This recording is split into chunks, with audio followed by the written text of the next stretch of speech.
Welcome to Taya Talk. I'm David Strickle, creator of the Taya Mindset Practice, and I'm here to talk to you today about transgressors. If you follow the stream's teachings and if you are a practitioner of Taya, I'm sure you know what transgressors are. But if you are new to all of this, a transgressor is any person, circumstance, or event anytime in your lifetime that you cannot look upon in complete appreciation. So when we talk about identifying transgressors, when you have that big blanket of anything that you cannot look upon in full appreciation, it can be a lot. It can be a whole lot of things. And sometimes it seems like maybe you have more transgressors than things you appreciate. But really, positive always outweighs negative. So that if you really start to make a list of things, you will see that the list of positive things in your life is always going to be greater than the list of negative things, as long as you're in somewhat of a neutral vibration and you're being really honest with yourself. But we tend to really focus in the practice first on key transgressors, the things that you cannot look upon in full appreciation that drag your vibration down, that systematically drag your vibration down, that perhaps have crafted your belief system in a lower vibration than you wish to operate. So it's important to be able to identify key transgressors beyond just the anything that you cannot fully appreciate, and think about which transgressors shape your now reality and will continue to shape your reality into the future until you detune them. So your parents are usually root transgressors. The people that were around you very early on, from birth to 3, 4, 5 years of age, those individuals typically have a lot of impact in your life. They really start to shape your early belief system. So if you think about it in terms of we are we are projected into the physical environment at conception. And from that point of conception, we begin discerning preferences. And in discerning those preferences, uh, a lot of that has to do really with our eternal mindset, our eternal perspective on things from all of the experiences that we've had brought into this lifetime. So you start to discern preferences from conception, and those preferences actually develop you in your mother's womb, and then you go through the birthing process, and then you are fully physically manifested at that point. And at that point of full physical manifestation, you are in sensory overload. This is why infants are usually quite agitated in the birth process, because they're suddenly taken out of that very known, very safe perceived environment, and then thrust out into the world with sometimes bright lights and strange people and smells and sounds and noises and all of these things that you begin discerning a preference on right away. So right away in this new environment, you are soaking it all in. You are learning your new environment. You are creating your belief system from birth forward. And in creating that belief system, you are establishing things that you may be afraid of. You're establishing things that you like. You're establishing things that make you feel soothed and safe and things of that nature. And then really you move on from there throughout your lifetime, developing this belief system. But the core, the foundational belief system is done in early childhood. That's why psychologists always go back into early childhood for things. But in the Taya practice, we are not going back and just trying to understand them. We're going a step further and finding authentic appreciation for them from the source perspective. And when I say source perspective, I mean appreciation of all things, the entire experience, appreciation of things that are not our preference, appreciation of things that caused us pain and even trauma sometimes, because that's how source views our experience. And in our source state of being, our eternal perspective, our soul perspective, if you will, that's how we view our experience from that perspective. But we're here in a physical vehicle and we're operating sort of under the umbrella of ego. And ego is a little different than our eternal perspective. Ego is more judgmental. Ego is more apt to fear. Ego is the discerner of preferences that we all have. But that discernment has developed in such a way across humanity that we have this sort of out of balance, fear and judgment laden vibration that we're all operating in. And we call that the matrix. And so we're born into this matrix, and right away, the human world tells us to compare ourselves to other beings, to compare ourselves to what humanity tells us that we're supposed to be. We have all of these rule books and templates that humans have created for themselves, especially around religion and politics, which are really the same thing, to generate a desired behavior for the masses. That's part of the matrix also.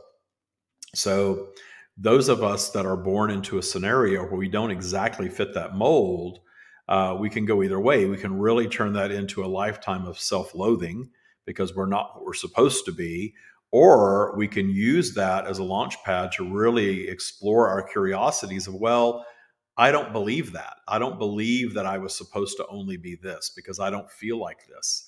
I'm that. I'm that other thing that I'm not supposed to be. And for me, those were the greatest gifts of my lifetime, was being different enough to question everything. It made me question everything. And so in questioning everything, I really listened to my source being, what we now call the stream, more, and my ego a little less. I didn't trust the matrix. I didn't believe the matrix because I didn't really fit into it. So that ended up being a great gift for me and continues to be a great gift for me.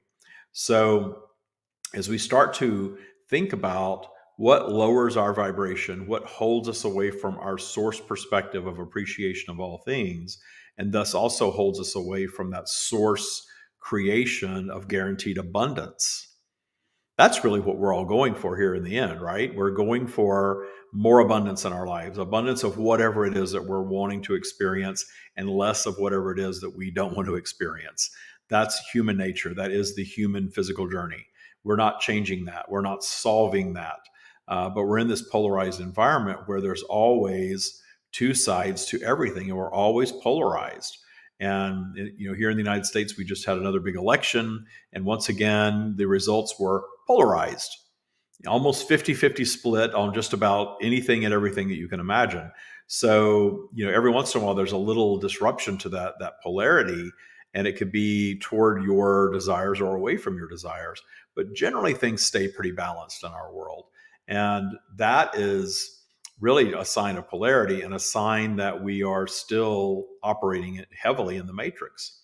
But what I do see happening is that humanity, as we're becoming wiser, we are questioning the matrix more and more and more. And those of us that question the matrix find solace in the stream's teachings of identifying and detuning transgressors will raise your vibration, and raising your vibration will lift you out of the matrix, will guarantee well-being, because the universe is only delivering well-being. That's how it got labeled, gods and deities and angelic beings and masters and guides and all of these different labels that we place on the energetic realm. All of that stuff, all of it is the humanization of the energetic realm, but it's our understanding that there is goodness coming in from the outside, and all of the things that are unwanted are really inside work rooted in ego. All of it. And so much spirituality and religion and government, that so much of that is still rooted in ego. So as Taya practitioners, we really want to look at what is ego and what is source. What is our source eternal perspective? Well, the clearest, easiest way to arrive at the source eternal perspective is appreciation of all that is. So we have this gap. We have transgressors in our lives that we cannot fully appreciate. And then we have the source perspective that says that in order to raise our vibration, the only path to that is full-blown appreciation of all that is. So how do we get there? Well, the first step is identifying what our transgressors are. As I said a few moments ago, parents are very often root transgressors, not because parents are all bad. I know that Freud and there are lots of other psychological theories out there that are all rooted in everything is your mother's fault. And if you've ever listened to our podcast, your parents were supposed to screw you up. I think I did that back in 2018. That's a very good explanation of why everything is quote unquote your mother's fault, because your mother was likely the closest human being to you as an infant, and you learned how to be a human from her. So it's not about casting blame about anything. It really is moving toward full-blown appreciation of your parents, regardless of how they were, because they were the experience that you chose when you decided to project into the earth environment as a human being. So when you think about identifying transgressors, parents, grandparents, siblings, severe early childhood conditions, if you were in poverty, if you were sick, if you were around a lot of illness, if you were around some religious beliefs that were highly oppressive to your freedom, if you had a disruptive experience early on in life. I know I've worked with a lot of people in Taya Boot Camp who had a parent that crossed over very early on, and it really changed the whole trajectory of their life because of that traumatic event. People that were abused, physically, mentally, sexually, and otherwise. I worked with a lot of those individuals as well, because you suffered in that abuse, and then the matrix tells you that you were a victim, that you had nothing to do with it, that it wasn't your fault. And the issue there is that not claiming any creative ownership of your point of entry takes away your power to heal and solve. We tend to just stay in that victim space, even in the vibration of forgiveness, because religion teaches forgiveness. But the problem with forgiveness is, when we talk about forgiveness, generally the vibration is, you did something wrong to me, and I'm going to choose to get over it. I'm going to let you off the hook, and I'm going to do my best to move on from it. The problem there is that's not full blown appreciation. That's still placing you back in that victim space, and it tends to stick us there. So when you do the work to sort of sift through your early childhood transgressors, you start to realize how many of your current day transgressors are legacy reflections of your roots. Your other relationships that you developed throughout your lifetime were reflections very often of your early childhood relationships. You bring people into your life. If you were abused very early on, you may continue to attract abusive people into your life and continue to attract that victim status throughout your lifetime. If you were around someone who was a narcissist, and you really despise that quality in them, you will likely find yourself in the path of a narcissist over and over and over again. All of these labels that we place really just on different vibrations. I like to talk in terms of vibrations as opposed to these labels like narcissist and toxic and all of those things, because we are all some of those things, all of those things some of the time. We can be narcissistic. We have an ego. We can be very ego driven. We can be toxic to other people. Certainly, toxic really just is, you're in a different vibrational space than the other person, or at least a different vibrational space than the other person wishes to be in. But very often what I've seen is that when people label others toxic, they're failing to notice that they are the same vibration, or they wouldn't be in those types of relationships. If you're around people all the time that you're labeling as toxic, and not claiming some ownership of your own toxicity, however you describe that, then you're not going to escape that scenario. You're going to continue to recreate that for yourself over and over again throughout a lifetime. So healing transgressors is really all about changing those conditions permanently. Because when you find authentic appreciation for your transgressors, they lose their power. They detune. They ultimately disintegrate into nothingness and go away. Either they change or they disappear. And that includes anyone that is present now in your life, or people from your past. Remember that the subconscious mind operates more like the universe. It's not operating in linear the way our conscious mind is. So your subconscious mind is experiencing everything all the time. So whatever you label as awful or terrible or traumatic or damaging to you early on in life, as long as you continue to label it that way, you're keeping that vibration alive within you, and it's going to produce abundance blocks in your life. It just will. When I get people into boot camp, the first thing that I do is start to identify the current day abundance blocks, and then we trace them back to root transgressors. And we start detuning in boot camp the root transgressors, because with coaching and accountability and time and all of those tools, we're in a good place to work on detuning root transgressors. And then once we detune the root transgressors, then we start working on the branches. And when we start detuning roots and then branches, those abundance blocks start to loosen up. Ultimately, they get completely detuned, they go away, and then whatever that you're desiring to experience that is blocked for you is then no longer blocked, because your belief system is being transformed in the detuning of these transgressors. So a helpful tip, other than understanding that the detuning of your early childhood transgressors through the discovery of authentic appreciation is very important. so is recognizing what your current day abundance blocks are. So an abundance block is anything that you wish to experience that you're not experiencing. So whatever it is that you want to have, be, or do, it does not matter. If you're wanting to experience it, then and you're not, it's not flowing into your life in some way, you are the one that's blocking it somehow. And usually that block, if you can't just readily identify it, it's usually just a component of your belief system. And the only way to shift your belief system is to do work over time in detuning these transgressors and systematically raising your vibration. And I say over time because we are operating in linear time and we do have a default vibration and we do a little bit of work. And what happens is we do a little bit of work and we get some growth. And then if we don't continue to do the work and continue to acknowledge the growth, we sort of have this rubber band that pulls us right back into that old vibration. And we find ourselves in these same unwanted scenarios over and over and over again. And until you learn to solve it or heal it, you're going to see that be your experience. So Taya is all about acquiring a set of tools to shift your mindset and continue to shift your mindset, systematically raising your vibration, but also shifting a mindset to one that is more intentional for the rest of your life.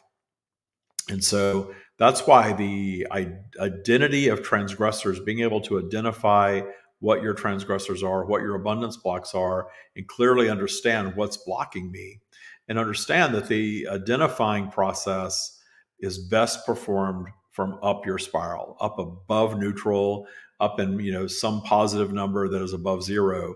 Because if you're below zero, you're just recycling thought. You're not capable of new thought or new creation below zero. You've got to get yourself above zero to have that capability of solving and new thought and things like that. So when you get yourself above neutral, you are then in your source being state of consciousness. And in that source being state of consciousness, you have the tools to be able to see more clearly. We call that clarity. We talk about joy, clarity, and abundance being the three things that start to flow to you when you get above zero. Well, that joy, clarity, and abundance, that clarity piece is very, very valuable. Understanding from that high perspective of where your blocks are, where your transgressors are rooted, and how your belief system came to be. So the identifying of transgressors is extremely important in the Taya process because you want to be able to know what you need to detune and what you need to work on. So if you have any questions, you can type those in now. I'll be happy to answer those. And I don't see anything coming up right now. So I'm going to wrap up. I could go on and on and on about transgressors, but the important thing is that you learn how to identify your roots, learn how to identify your current day abundance blocks, and understand that you have the capacity to experience anything that you want to experience in life. But if there's something that you're really, really wanting, usually we're chasing it away because we've dipped into the vibration of need. But if it's not showing up and we've detuned the vibration of need and kind of moved into that wouldn't it be nice vibration and it's still not coming, that's something that you probably have a belief system block around. And Taya is all about giving you the tools to detune those blocks. So thank you so much for watching. If you're watching this in the future and you have questions about any of this, type them in because we do see those questions, especially over on the Patreon side, and we can come back and answer them later. Thanks for watching.